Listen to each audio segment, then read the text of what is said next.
अस्सलाम वालेकुम। हम लोगों ने अपने पिछले पार्ट में डिस्कस किया था about the compliance of the lung and the surface tension, surfactant and working of breathing. इस पार्ट में हम लोग डिस्कस करेंगे about the pulmonary volumes and capacities. तो सबसे पहले हम लोग पढ़ते हैं कि ये मेजर किस वजह से, किस चीज़ से की जाती हैं। हमारी जो लंग कैपेसिटीज़ हैं या लंग वॉल्यूम्स हैं या पल्मोनरी वॉल्यूम्स हैं, ये हमारे जो रिकॉर्ड की जाती हैं या जानी जाती हैं बाय दी एक प्रोसेस है जिसे हम लोग कहते हैं spirometry. Recording changes in pulmonary volumes in by the spirometry. Spirometry क्या है? Recording of volume movement of air in और out of the lung, a method called spirometry. तो इसको हम लोग स्पायरोमेट्री कहते हैं। और उसके बाद इसके लिए हम लोग कहते हैं कि उसके बाद ये फिगर को डिफाइन किया हुआ है। असल में हम लोग स्पायरोमेट्री में मेनली करते क्या है, हम लोग करते हैं कि हम लोग एक गिलास का जो है कंटेनर ले लेते हैं। गिलास के कंटेनर के ऊपर एक फ्लोटिंग ड्रम जो है उसको, मतलब नीचे से ओपन एंड होता है, ऊपर से क्लोज होता है, उसको ऊपर रख देते हैं। इसके अंदर जो हमारी एयर थोड़ी रह जाती है, क्योंकि आप कभी भी प्रैक्टिकल करेंगे कि हमारे कंटेनर में पानी भर देंगे और ऊपर रख देंगे तो सारा वो पानी से कवर नहीं होगा, कुछ हिस्सा उसका खाली रह जाएगा। जो खाली रह जाएगा उसमें एयर होगी। इसको हमने फ्लोटिंग ड्रम का नाम दिया है। इसको हम लोगों ने वाटर, इस कंटेनर में हम लोगों ने वाटर डाला था। और इसमें आप देखें कि ये जो थी, इसमें हम लोगों ने इसको हम लोग ऑक्सीजन चैम्बर भी कहते हैं। मतलब यहाँ से जो है वो हमारा पर्सन सांस लेगा। ठीक हो गया। तो अब हम लोगों को क्या पता लगेगा? ऑक्सीजन चैम्बर इसीलिए कहते हैं कि इसमें वो हमारा जो पर्सन है वो सांस देगा या लेगा। ठीक हो गया। उसके बाद हम लोग कहते हैं इसको ऊपर अटैच किया हुआ है और ये यहाँ पर पॉइंटर लगाया हुआ है। जितना ये ड्रम ऊपर या नीचे मूव होगा, ये सारा जो है रिकॉर्डिंग ड्रम के ऊपर ये पॉइंटर के जरिए रिकॉर्ड होता जाएगा। इसको कहते हैं रिकॉर्डिंग ड्रम। मेनली ये एक इंस्ट्रूमेंट है जिसको हम लोग स्पायरोमीटर कहते हैं। ठीक हो गया। उसके बाद हम लोग कहते हैं अब ये माउथ पीस है। तो इसमें होता क्या है बेसिकली, इसका प्रिंसिपल क्या है कि पहले आफ्टर द एक्सपायरेशन, जब पूरी एक्सपायरेशन कर लेता है बंदा, फिर उसके बाद जब इंस्पायरेशन करता है ना बंदा, या काफ़ी दफ़ा हम लोग क्या कहते हैं कि उसे इंस्पायरेशन भी इसमें से ही करे। जब फुली एक्सपायर बंदा करता है तो हमारे जो लंग्स हैं वो कॉन्ट्रैक्ट हो जाते हैं, कॉन्ट्रैक्टेड फॉर्म में होते हैं। तो जब वो इसमें से सांस लेता है, जो इसकी ऑक्सीजन या इसकी जो एयर थी अंदर, वो सारी इसके अंदर चले जाती है पर्सन के अंदर। तो ये जो ड्रम है वो नीचे डाउनली मूव करता है। डाउनली मूव करेगा तो ये जो है ये अप मूव करेगा। जब अप मूव करेगा तो ये ऊपर की तरफ कर्व चले जाएगा इसका। तो फिर ये जब बंदे ने सांस ली, अब जब दोबारा उसने इंस्पायर कर लिया, अब जब उसने एक्सपायर करना है तो वो दोबारा इसके अंदर हवा जो है वो सारी जो इसके अंदर रिलीज करेगा। इसमें ज़्यादातर हम लोग क्या करते हैं, नाक को बंद कर देते हैं, माउथ के जरिए यूज़ करते हैं ताकि जो एयर है वो बाहर ज़ाया ना हो थोड़ी, इसीलिए जो नोज़ क्लोजली पैक करते हैं, बंद करते हैं हम लोग इसमें। तो जब माउथ के ज़रिए हम लोग सारी सांस इसमें डाल देते हैं इस पाइपलाइन में, तो हमारी जो एयर है इसमें ज़्यादा हो जाती है। जब इसमें एयर ज़्यादा होगी तो ये अप मूव करेगा।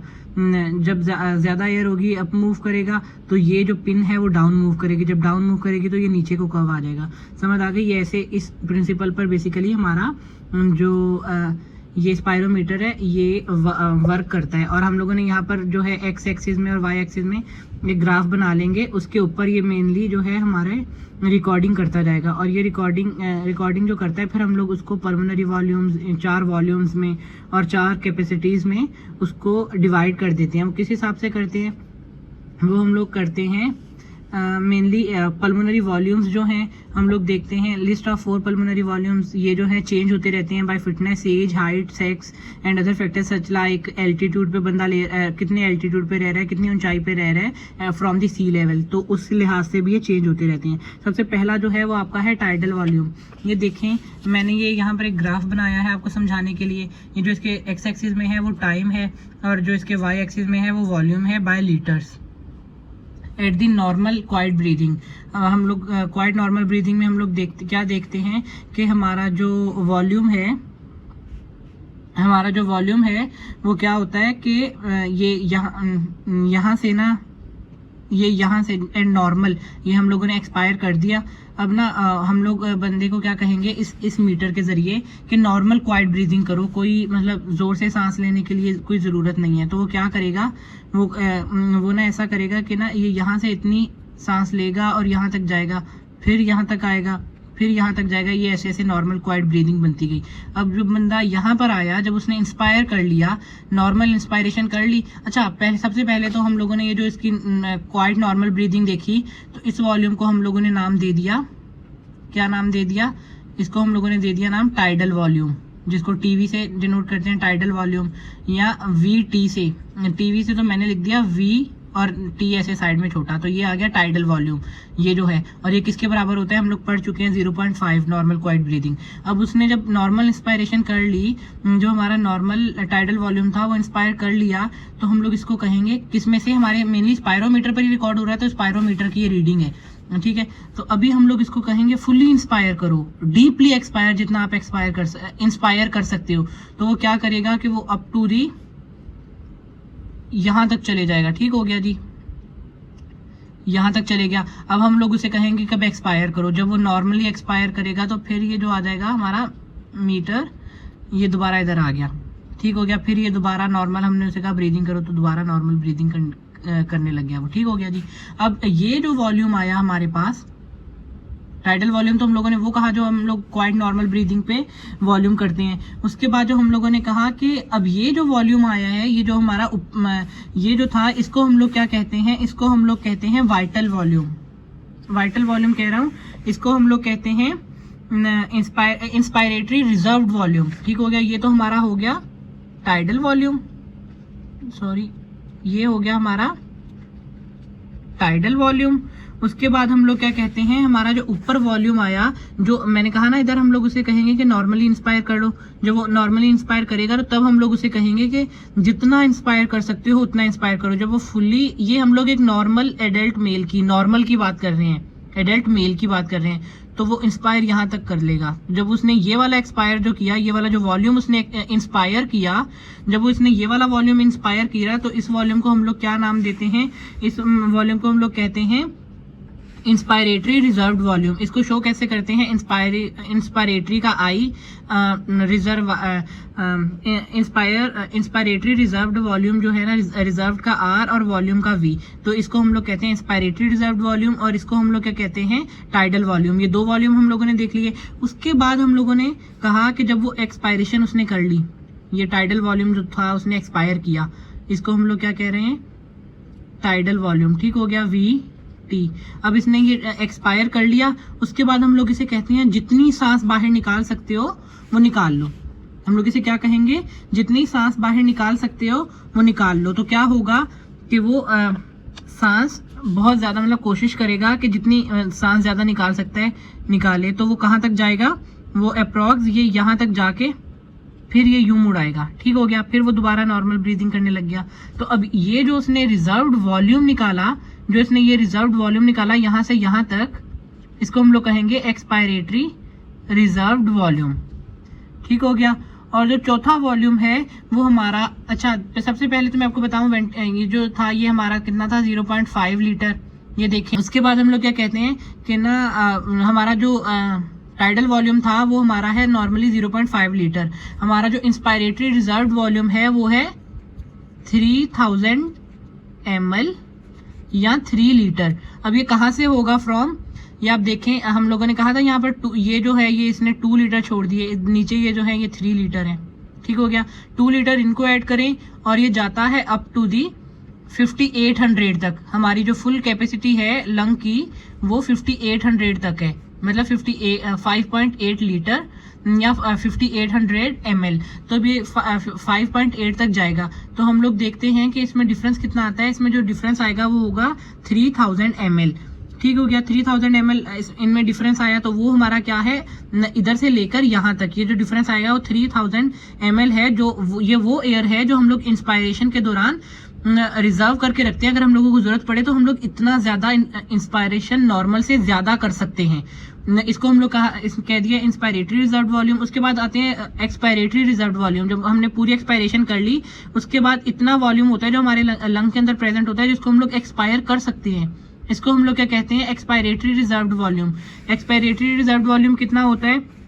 ये होता है अप्रॉक्स 1100। एक्सपायरेटरी रिजर्व वॉल्यूम हो गया 1100 ml या 1.1 लीटर, ठीक हो गया जी। उसके बाद हम लोग कहते हैं कि अभी ये जो नीचे बचा हमारे पास, ये जो वॉल्यूम बचा, इस वॉल्यूम को हम क्या कहेंगे? इस वॉल्यूम को हम लोग नाम देंगे, क्या नाम देंगे? Residual volume.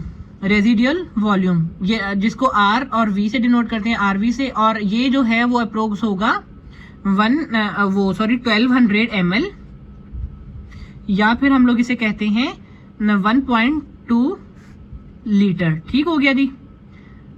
तो अभी हम लोगों ने यहाँ पर 4 वॉल्यूम मेनली कवर कर लिए हैं। वो 4 वॉल्यूम कौन से हैं? नॉर्मल क्वाइट ब्रीदिंग पे जो हम लोग वॉल्यूम इनहेल और एक्सहेल कर रहे हैं उसको हम लोग क्या कहेंगे? Tidal volume. लेकिन जब हम लोग इंस्पायरेशन नॉर्मल टाइडल वॉल्यूम की कर लें और फिर किसी पर्सन को कहेंगे फुली इंस्पायर करो जितना हो सकता है आपसे, तो वो कितना करेगा?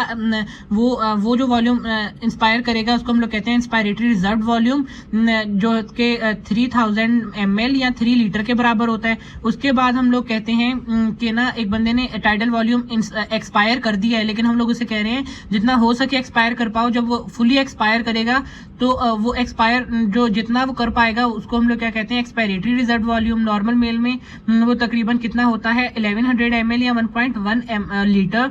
उसके बाद हम लोग कहते हैं कुछ ऐसा वॉल्यूम होता है जो कुछ भी कर लो लेकिन लंग से वो नहीं निकल पाता। वो कौन सा वॉल्यूम होता है? उसे हम लोग कहते हैं रिजर्व वॉल्यूम। और वो रिजर्व वॉल्यूम कितना होता है? वो रिजर्व वॉल्यूम होता है 1200 ml या फिर 1.2 लीटर्स। ठीक हो गया। हम लोगों ने ये जो है अपने यहाँ पर कवर कर लिए हमारे वॉल्यूम्स। अब ये वॉल्यूम्स की डेफिनेशन देख लें। Tidal volume is a volume air expired with each normal breath, it's amount 500 ml। जो हम लोग इंस्पायर या एक्सपायर्ड करते हैं नॉर्मल क्वाइट ब्रीदिंग पर, उसको हम लोग टाइडल वॉल्यूम कहते हैं। 500 ml के बराबर है एवरेज हेल्दी मैन में। उसके बाद आ गया इंस्पायरेटरी रिजर्व वॉल्यूम। क्या है? It is the extra volume of air that can B inspired over above the normal tidal volume. मैंने कहा था टाइडल वॉल्यूम के बाद जो इंस्पायर कर सके उसको हम लोग कहेंगे इंस्पायरेटरी रिजर्व वॉल्यूम। वो कितना होता है? 3000 ml। उसके बाद हम लोग आते हैं किस पर? Expiratory reserve volume. उसके लिए क्या कहा हुआ है? Maximum extra volume that can be expired by forcefully expiration after the end of normal tidal expiration. Normal tidal expiration के बाद हम लोग फोर्सफुली जितना एक्सपायर कर पाए उस एक्सपायरेशन को हम लोग क्या कहते हैं? Expiratory reserve volume. और वो कितना होता है? 1100 ml, जिसको हम लोग 1.1 लीटर भी कहते हैं। उसके बाद हम लोग कहते हैं what do you mean by the residual volume? Residual volume is a volume of air remaining in the lungs after the most forceful expiration. This is called the residual volume. Residual volume वो है जो हमेशा हमारे lung के अंदर रहेगा ही रहेगा even after most forceful expiration. तो उस वॉल्यूम को हम लोग कहते हैं रेजिडुअल वॉल्यूम, जो कि एवरेज होता है 1200 ml, या फिर हम लोग कहते हैं ये होता है 1.2 लीटर्स। उसके बाद हम लोग कहते हैं हमारे जो हम लोगों ने 4 वॉल्यूम्स पढ़ लिए, उसके बाद हम लोग कहते हैं हमारे 4 ही जो थे वो 4 ही कैपेसिटीज हैं। अब वो 4 कैपेसिटीज क्या हैं वो हम लोग पढ़ेंगे नेक्स्ट वीडियो में। Thank you very much. Hope so आप लोगों को समझ आया हो। ओके जी, अल्लाह हाफिज़।